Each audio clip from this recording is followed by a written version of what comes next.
Very good morning to all of you. कैसे हैं बच्चे? आई होप आप लोग बहुत अच्छे होंगे और आप लोगों का पढ़ाई बढ़िया चल रहा होगा।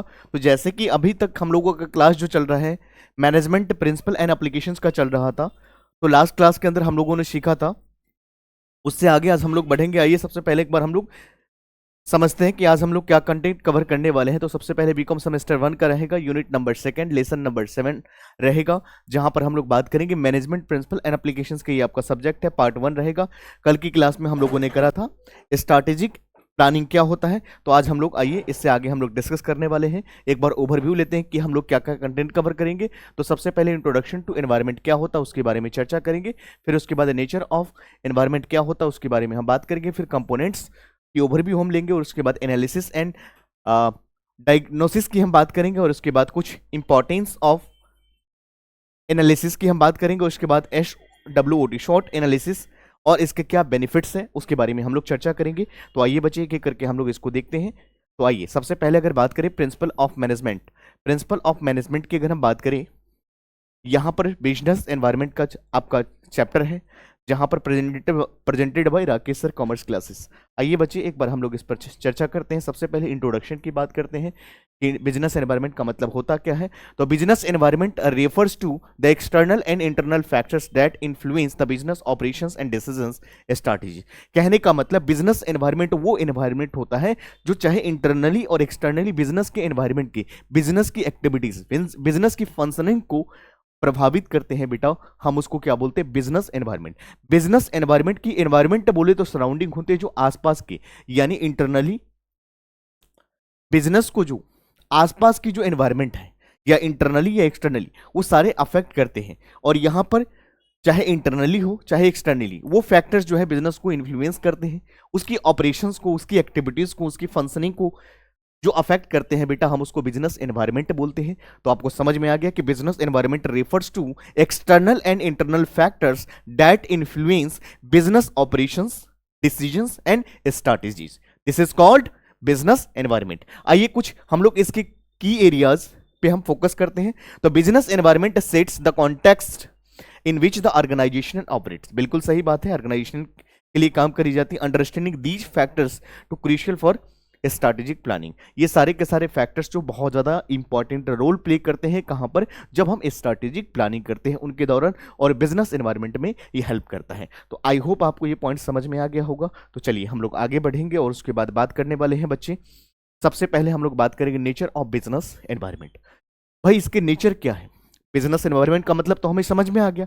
तो हम इसके नेचर की हम बात करते हैं, क्या इसकी नेचर है। तो सबसे पहले business environment is a dynamic nature. बेटा जी डायनेमिक नेचर की अगर बात करें तो फ्लेक्सिबल नेचर के होते हैं, ये टाइम के साथ साथ चेंजेस होती रहती हैं, ये अपडेटेड होते रहते हैं। तो डायनेमिक नेचर के होते हैं, कॉम्प्लेक्स होते हैं। Business environment is complex in nature. उसके बाद बिजनेस एनवायरनमेंट इज अनप्रिडिक्टेबल। तो ये सारे के सारे क्या nature of business environment. Dynamic की बात करें तो ये समय के साथ साथ चेंज होती रहती है, फ्लेक्सिबल नेचर के होते हैं, तो constantly changing with the external and internal influences. Complex की बात करें, it includes diverse factors like economy, technology and politics. तो ये सारे के सारे जो फैक्टर्स हैं इसके अंदर इंक्लूड किया जाता है बिजनेस एनवायरनमेंट के अंदर। अनप्रिडिक्टेबल की बात करें बेटा तो changes are often sudden and unexpected. तो बेटा जी यहां पर जो चेंजेस होता है अनएक्सपेक्टेड होता है, जो पहले से प्रिडिक्शन नहीं होता है। तो these are the nature of business environment. I hope आपको ये पॉइंट समझ में आ गया होगा। तो चलिए हम लोग आगे बात करेंगे, जो पॉइंट्स हैं उस पर हम लोग चर्चा करते हैं। तो सबसे पहले कंपोनेंट्स ऑफ बिजनेस एनवायरनमेंट। ऐसा कौन सा कंपोनेंट्स है, ऐसा कौन सा की एलिमेंट्स है, ऐसा कौन सा इसेंशियल एलिमेंट्स है जिसको कवर किया जाता है बिजनेस एनवायरनमेंट में? आइए उस पर चर्चा करते हैं। तो मेजर कंपोनेंट्स की बात करें बच्ची तो सबसे पहला इकोनॉमिक एनवायरनमेंट आता है, सेकंड सोशल एनवायरनमेंट आता है। These factors, these components are very very important for your exam, ध्यान रखेंगे इस बात का। टेक्नोलॉजिकल एनवायरनमेंट, उसके बाद पॉलिटिकल एनवायरनमेंट। तो these are the components of business environment. बेटा जी आइए एक एक करके हम लोग सभी के बारे में चर्चा करते हैं। इकोनॉमिक एनवायरनमेंट के अंदर क्या क्या चीजें आती है? The economic environment includes interest rate, inflation, GDP etcetera. ये सारे के सारे इकोनॉमिक के एनवायरनमेंट के अंदर इंक्लूड किया जाता है। और सोशल एनवायरनमेंट की बात करें बेटा, कल्चर, परंपरा, ट्रेडिशंस, उसके बाद डेमोग्राफिक्स एंड वैल्यूज। टेक्नोलॉजी की बात करें बेटा तो advancement of technology, better technology, तो यहां पर हम इस पर बात करते हैं। Advancement and innovations impacting the business environment. Political की बात करें तो गवर्नमेंट की पॉलिसीज जैसे पॉलिटिकल और स्टेबिलिटी भी जो है बिजनेस के एनवायरनमेंट को, बिजनेस की फंक्शनिंग को, बिजनेस की एक्टिविटीज को प्रभावित करते हैं। तो these are the components of business environment. I hope आपको समझ में आ गया होगा। तो यहां सबसे पहले क्या है, इकोनॉमिक एनवायरनमेंट के अंदर आता है interest rates, inflation, GDP etcetera. उसके बाद सोशल एनवायरनमेंट की बात करें, कल्चर हो गया, ट्रेडिशन हो गया, डेमोग्राफिक्स हो गया एंड वैल्यूज की हम बात करते हैं। टेक्नोलॉजिकल एनवायरनमेंट की जब हम बात करते हैं, advancement and innovations impacting the business activities. और पॉलिटिकल एनवायरनमेंट की बात करें तो यहां पर गवर्नमेंट की पॉलिसीज, सरकार की जो पॉलिसीज होती हैं, पॉलिटिकल स्टेबिलिटी भी जो है बिजनेस के एनवायरनमेंट को प्रभावित करते हैं। तो आई होप आपको ये पॉइंट समझ में आ गया होगा। तो चलिए हम लोग आगे बढ़ेंगे। आइए बेटा, उसके बाद हम लोग बात करते हैं एनवायरमेंटल एनालिसिस एंड डायग्नोसिस। तो एनवायरमेंट की हम एनालिसिस करने वाले हैं यहां पर और डायग्नोसिस करेंगे। तो आइए सबसे पहले द प्रोसेस क्या मतलब होता है भाई। यहां पर एनालिसिस का मतलब क्या होता है, यहां पर एनवायरमेंट को हम एनालिसिस करेंगे, समझेंगे, फिल्टराइज करेंगे, डायग्नोसिस करेंगे। तो यहां पर definition, the process of examining the end interpreting the business environment into identify threats और अपॉर्चुनिटीज। बेटा जी दो वर्ड का ध्यान रखेंगे, यहां पर थ्रेट्स है और अपॉर्चुनिटीज। थ्रेट्स का मतलब क्या होता है, बिजनेस में होने वाले जो भी सिग्नल्स, जो भी अनएक्सपेक्टेड इवेंट्स है उसके बारे में आपको पहले से वार्निंग मिलती है। और बिजनेस में जो अपॉर्चुनिटीज हो सकती है तो इनके एनालिसिस की मदद से आपको पहले वो चीजें का अंदाजा हो जाता है। आई बात समझ में। तो यहां पर एक स्ट्रेंथ है, यहां पर एक पॉइंट्स क्या है, थ्रेट्स है, ये नेगेटिव इंपैक्ट होता है बिजनेस के लिए। Opportunities is a positive aspect of any types of organisation, इस बात का ध्यान रखेंगे। तो ये थ्रेट्स का मतलब होता है बिजनेस के एनवायरनमेंट की अगर एनालिसिस अच्छे तरीके से करोगे तो होने वाली अनएक्सपेक्टेड इवेंट्स के बारे में आप पहले से, आपको एंटिसिपेशन होगा, आपको पहले से पता होगा, तो आप जजमेंट कर सकते हो पहले। और अपॉर्चुनिटीज का मतलब बिजनेस में होने वाले अपॉर्चुनिटीज के बारे में इनके एनालिसिस की मदद से आपको एक चीज समझ में आ जाएगा। आ जाइए स्टेप्स, क्या क्या स्टेप्स इसमें इन्वॉल्व होता है। तो सबसे पहले डाटा कलेक्ट करते हैं on external and internal factor से, उसके बाद एनालाइज करते हैं potential impact of the businesses. समझ में आ गया। आइए उसके बाद हम लोग आगे बात करते हैं। चलिए बेटा आइए सिग्निफिकेंस की बात करें तो यहां पर इंपॉर्टेंस की बात करी जाती है बिजनेस एनवायरनमेंट एनालिसिस। बेटा जी आप ये बताइए, जब आपको ये डायग्नोसिस और यहां पर अभी जो मैंने बताया है, जब ये आपको समझ में आ गया, अभी जस्ट मैंने आपको बताया कि यहां पर एनवायरमेंटल एनालिसिस, एनवायरमेंट की एनालिसिस एंड डायग्नोसिस करने के बाद इसका क्या सिग्निफिकेंस है, आइए उसके बारे में हम समझते हैं। तो सबसे पहले इंपॉर्टेंस की बात करें तो आइडेंटिफाइड अपॉर्चुनिटीज, मैंने जस्ट बोला ये अपॉर्चुनिटीज और थ्रेट्स को आइडेंटिफाई करने के लिए, एनालिसिस करने के लिए बनाया गया है। रिड्यूस रिस्क को बहुत ज़्यादा कम करते हैं और इम्प्रूव्स डिसीजन मेकिंग को बढ़ाने का काम करते हैं। तो इस तरह से काम करते हैं। तो सबसे पहले आइडेंटिफाई अपॉर्चुनिटीज को ये आइडेंटिफाई करने का काम करता है, helps in recognising growth areas. Second की बात करें बेटा तो यहां पर prepares the business for potential threats. तो रिड्यूस रिस्क की अगर बात करें, prepares the business for potential threats. और उसके बाद इंप्रूव्स डिसीजन मेकिंग की बात करें बेटा तो एनहेंस स्ट्रेटेजिक प्लानिंग। तो इस तरह से ये काम करती है। सबसे पहला आइडेंटिफाई अपॉर्चुनिटीज, बिजनेस में होने वाले पॉजिटिव एस्पेक्ट के बारे में आपको पहले से पता, तो help in recognising growth areas.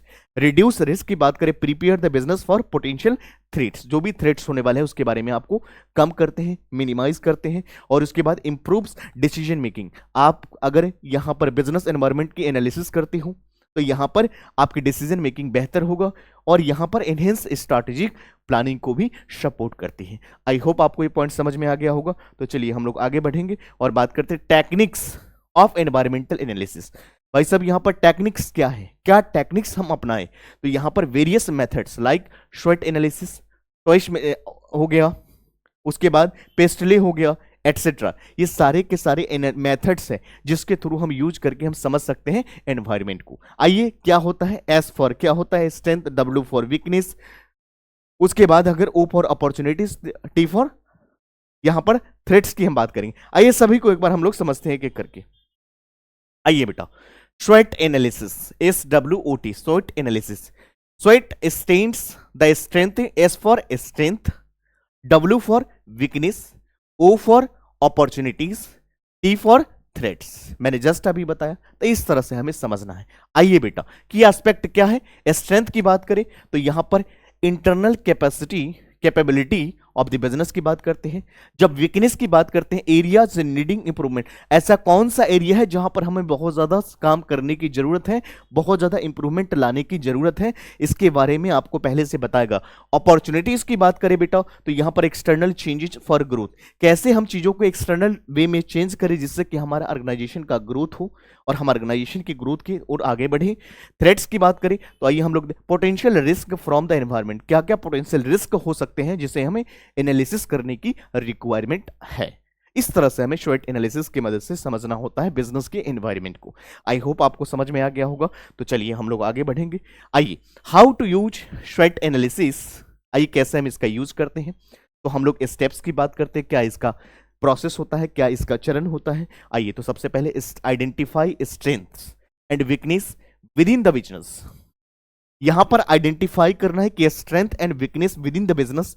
Second में recognising external opportunities and threats, आपको रिकॉग्नाइज करना पड़ेगा कि क्या अपॉर्चुनिटीज है आपकी ऑर्गेनाइजेशन के लिए, आपके बिजनेस एनवायरनमेंट के लिए, क्या आपके लिए थ्रेट्स है। और उसके बाद develop strategies to leverage strength and address weakness. उसके बाद अपॉर्चुनिटीज पे काम करना है यहां पर, और वीकनेस को क्या करना है, मिनिमाइज करना है। उसके बाद इस तरह से आपको काम करना है और इसका यूज करके आप बिजनेस एनवायरनमेंट को अच्छे तरीके से समझ सकते हो।